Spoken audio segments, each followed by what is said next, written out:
Alright,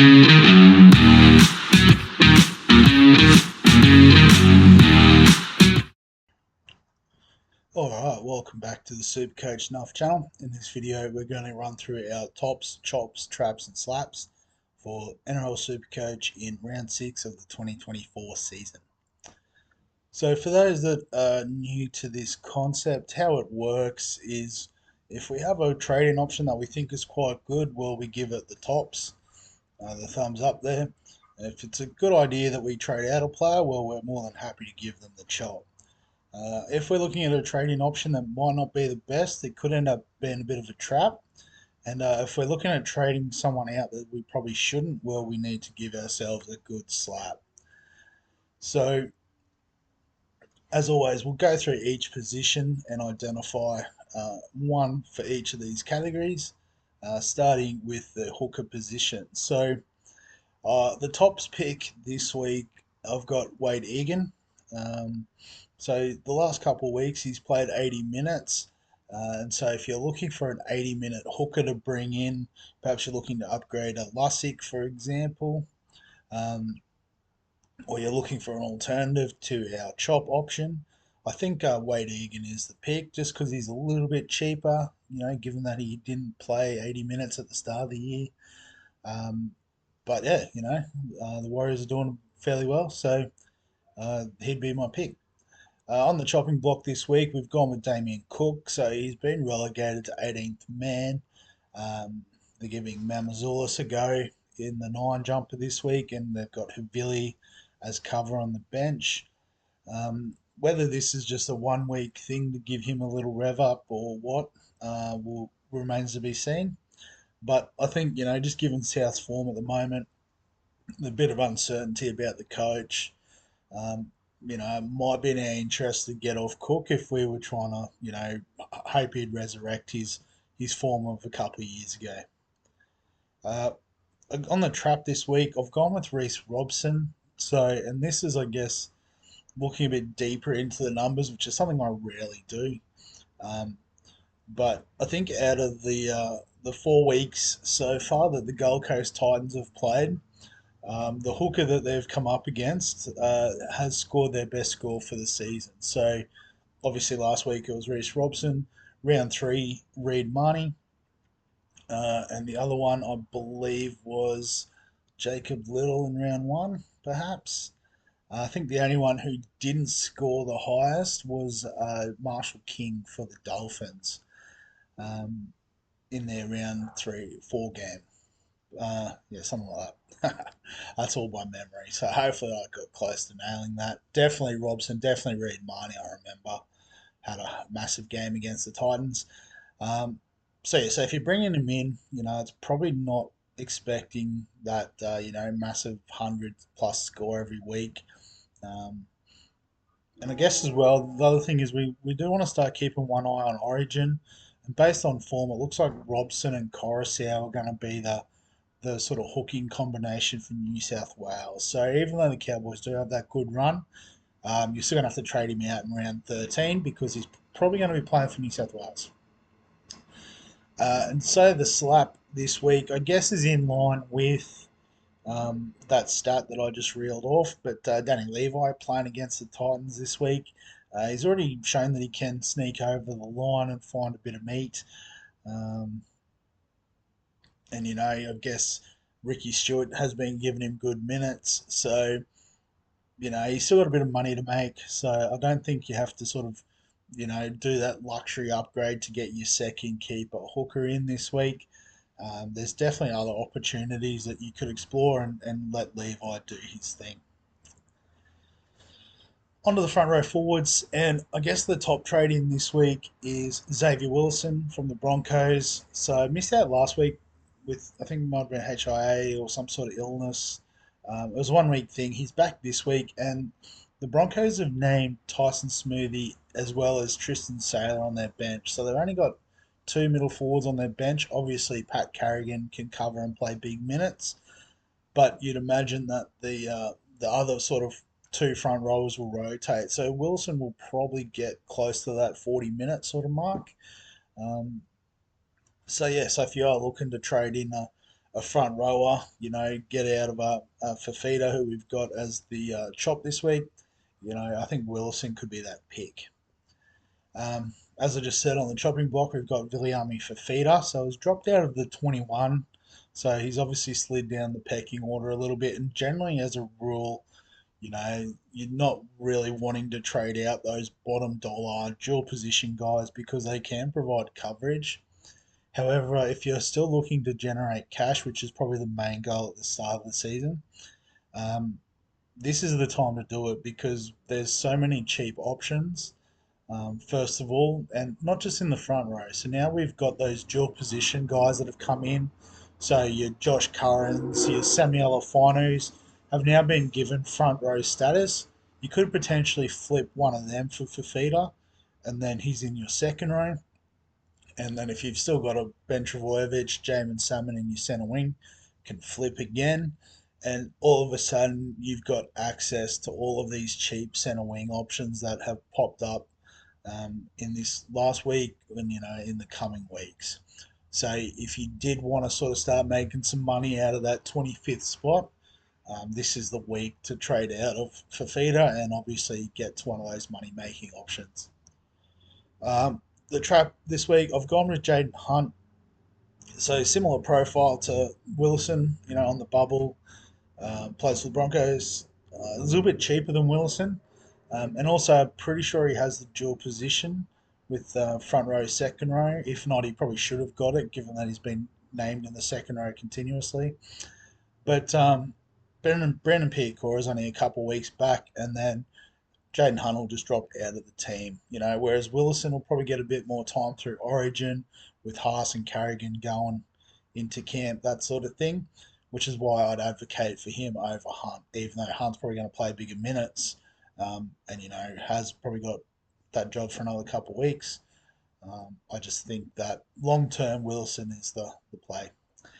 And on the slap list this week, I've gone with Liam Henry. So I don't know why people are trading out Liam Henry. 330k is not a lot of value. He wasn't going to play this week anyway, so even though he's out with the HIA. And yes, he did score a -1, which means his break even's reset. So all that means is he'll stagnate for a couple of weeks and then he'll go back on his slow burn towards 400k. So, and again, talk about origin periods coming up. Isaiah Yo is going to be missing. Um, Liam Martin will probably get a run for New South Wales as well. So there's going to be a lot of minutes in that forward pack, and Liam Henry is going to be the beneficiary of that. So, even though I've got Wilson as the top pick, I wouldn't suggest trading him out for Henry. I wouldn't suggest trading out Sam Hughes either if you've got him. The Bulldogs are missing a few middle forwards this week. They've gone with Bailey Hayward on the bench instead of Kurt Mann. So Hayward's more of a hooker halves type option. So you'd imagine that there's going to be good minutes in the middle there for Sammy Hughes. So I think the only real trade for Wilson would be a Fafita if you've got him, or if you've got other dual position sort of setups and you want to, sort of get Wilson into the front row to free up, other swings, that might work too. Onto the second row forwards, and the top trading this week, I've gone with Eli Katoa. So, just got to go off last week's performance. He absolutely carved up. And there's not a lot of downgrade options in the second row, so I guess we've got these nice downgrade options in other positions. So a position where we could potentially use this money is in the second row. So in terms of value, I think Eli Katoa is where it's at this week.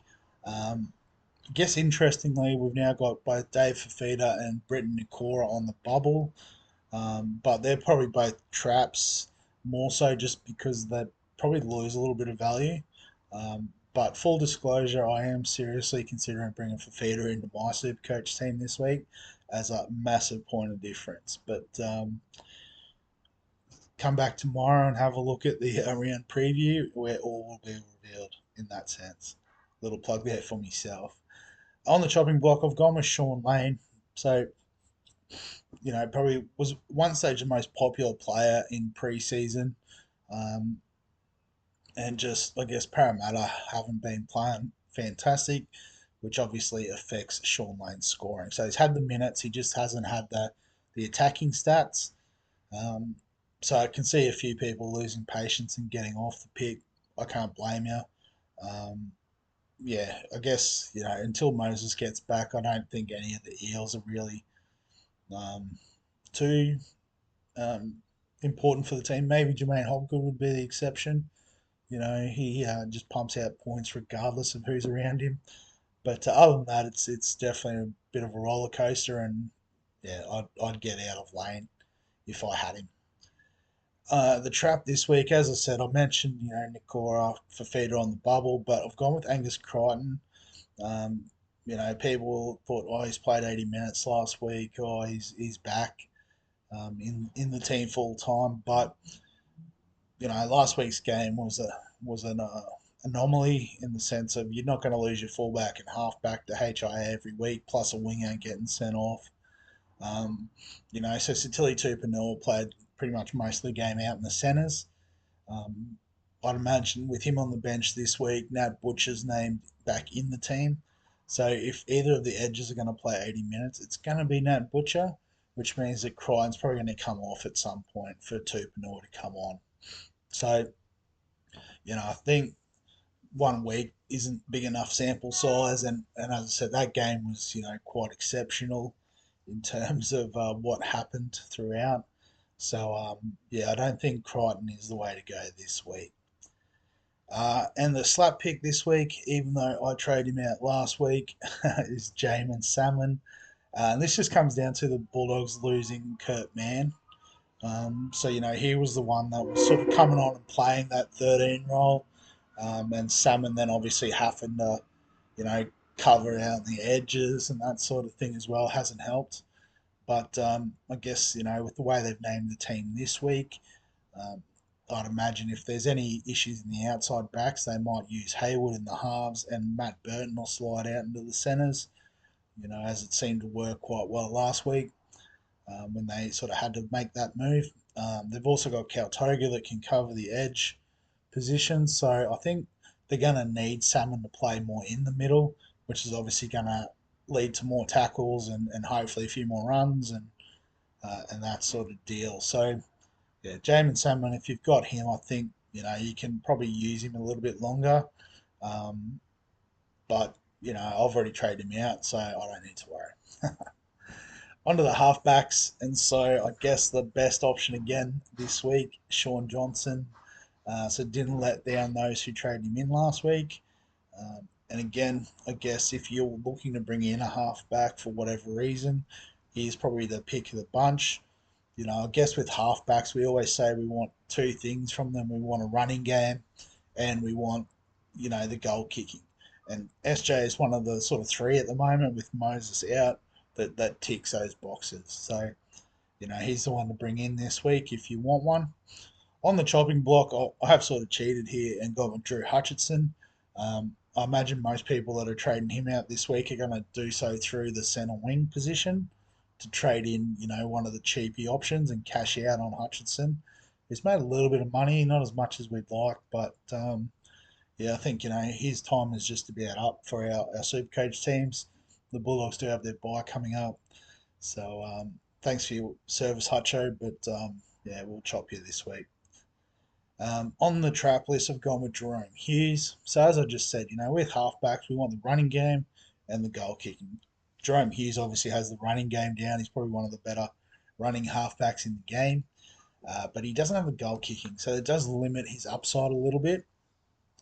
So if you're looking at bringing in a halfback that's going to cover Origin, because obviously that's another advantage of Jerome Hughes being a Kiwi, is that he's not going to be playing in the Origin series. But I'd still go with Sean Johnson, even at I think Johnson is a slightly elevated price. Higher break even.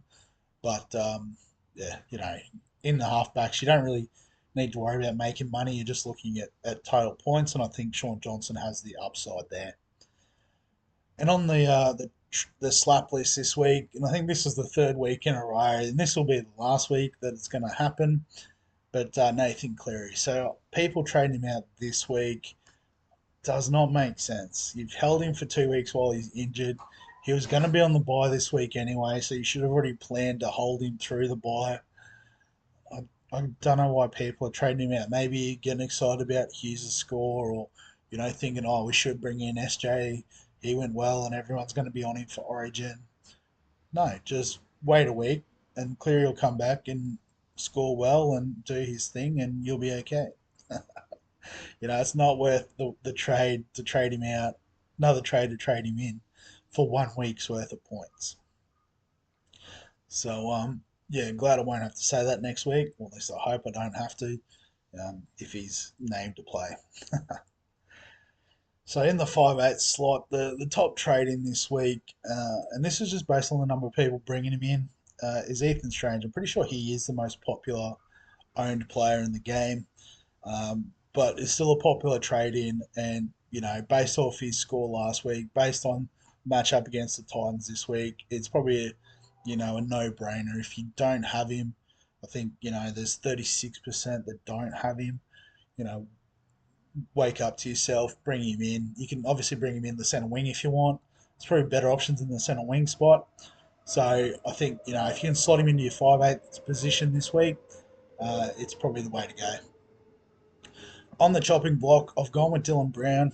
So, he hasn't quite worked out the pick, and particularly in the centre wing spot, if you've got Ethan Strange, you can do the dual position flip.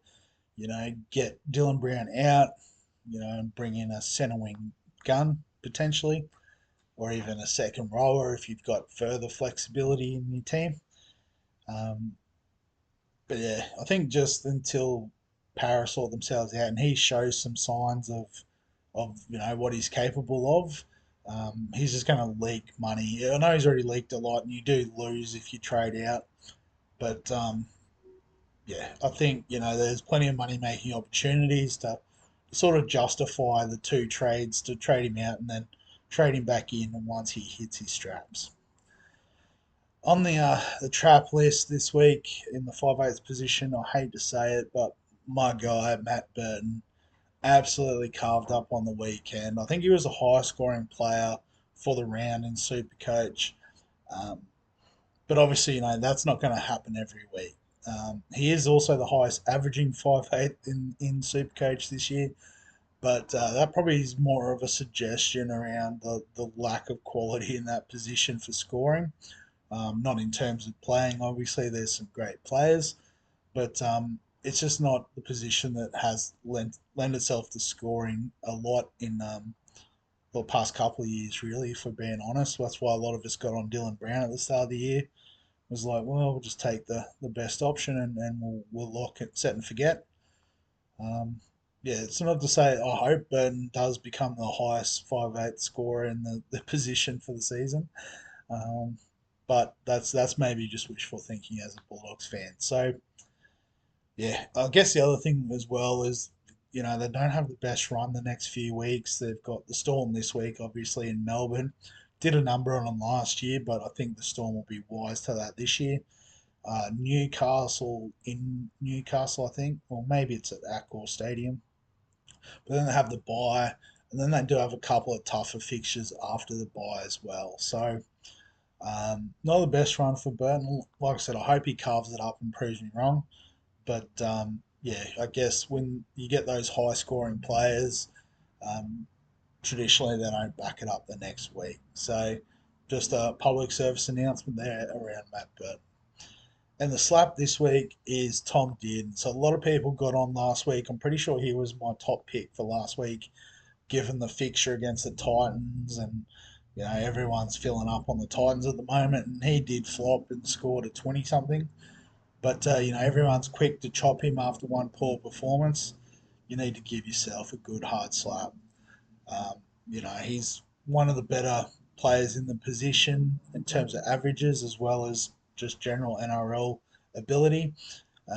As we said, with Cam Munster back, he's probably not going to quite make the Origin team, which means he's the perfect cover for the sort of first part of the Origin buys, where a lot of us had picked the Cowboys because they cover all the way through there. Um, So don't go off one bad game and trade out. Like Dylan Brown hasn't really produced over the first 5 rounds. So, yep, okay, that's fair enough. Let's get out of that. But don't go off one game. You brought him in, didn't do so well. Don't lose faith that quickly. Onto the centre wing spot this week, and no surprises here with the best buy, James Schiller. So named again this week. He's playing against the Titans. He's got a negative 100 and something break even. He is gonna, potentially make the 150k that we talk about a trade's worth in 1 week, which is ridiculous. Um, yeah, so I guess the question mark is still around what happens when Albert Hopewadi's fit to play again. So he might not have the greatest job security, but if he keeps winning, sorry, the Raiders keep winning and he keeps playing well as part of that, surely they'll have to find a different way to get Hopewadi involved. On the chopping block this week, I've gone with Dom Young. Obviously, the 2 game suspension coupled with his negative 15 score means his break even is 100 and I think 78 from memory. So yeah, I think if you brought him in, yeah, well done. You got a few good points in that, but yeah, he's going to lose too much value and obviously not score you any points the next couple of weeks. So yeah, so use the money. Even if you downgrade to Schiller, that's a pretty nice sort of bank to do other things with this week and in the coming weeks also. On the trap list this week, I've gone with Kale Iro, and this is maybe just again another public service announcement about going early on cheapies. So Iro's only played the 1 game, so his price won't change after this week, so you don't have to stress about that. You can have another look at the pick, and also I guess they've still got Talakai on the bench, but they might be still waiting for some forward reinforcements to return from injury. So.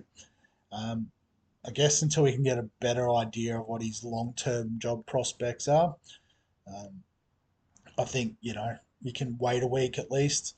I know there is a few good options coming up, and I'll talk about that in a round preview a bit more about the sort of future trades that I'm thinking of and that sort of thing. So I can sort of see why people might want to go early potentially, but I'd suggest to wait a week and just get a better picture of his potential output going forward.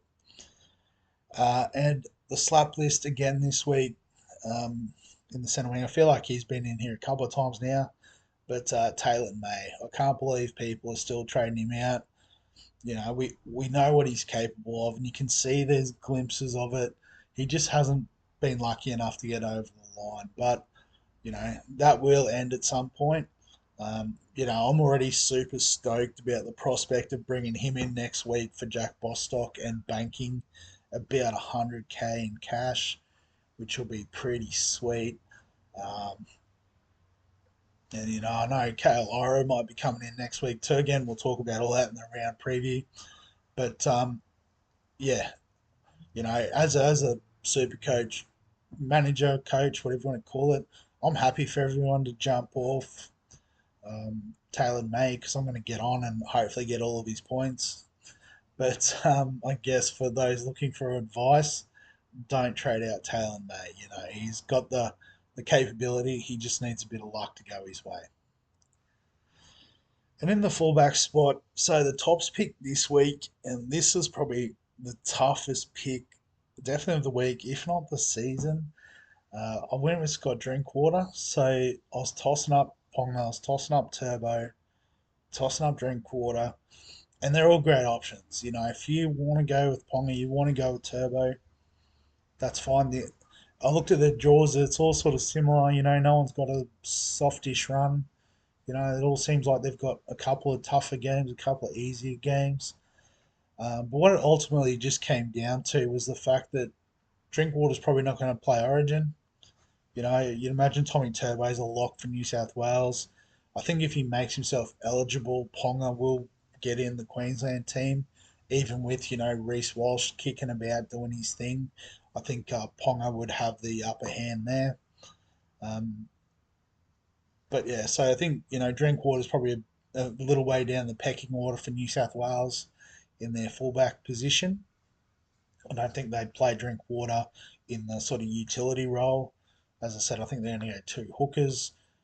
Seems to be, uh, their best approach to try and match Queensland in that sense.